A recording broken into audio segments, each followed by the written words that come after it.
কর্মস্থানে চক্রান্ত, প্রচুর হিংসা, চাকরি ছাড়ি ছাড়ি অবস্থা, চাকরি করতে খুব বাধা হচ্ছে। তা এই কর্মস্থানে শত্রুতা কেন হয়? নমস্কার, আমি সুবীর জ্যোতি শাস্ত্রী।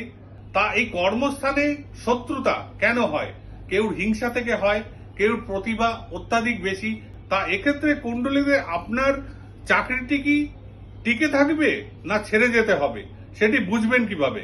তা যদি দেখা যায় দশম স্থানে কেতুর অবস্থান, তাহলে উচ্চকক্ষের ব্যক্তি দ্বারা চক্রান্ত হতে পারে। রবির সাথে কেতুর অবস্থান থাকলেও এটি হতে পারে। দেখা যাচ্ছে ষষ্ঠ স্থানে কেতুর অবস্থান, সহকর্মী দ্বারা সমস্যা হতে পারে।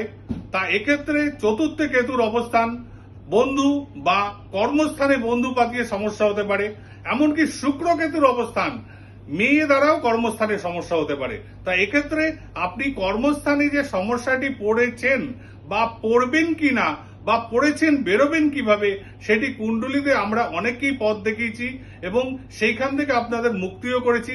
এক্ষেত্রে আসবেন, আমরা আপনাদের সঠিক পথটি দেখিয়ে কর্মস্থানের এই জটিলতা কিভাবে কাটানো যায় সেটি অবশ্যই চেষ্টা করব।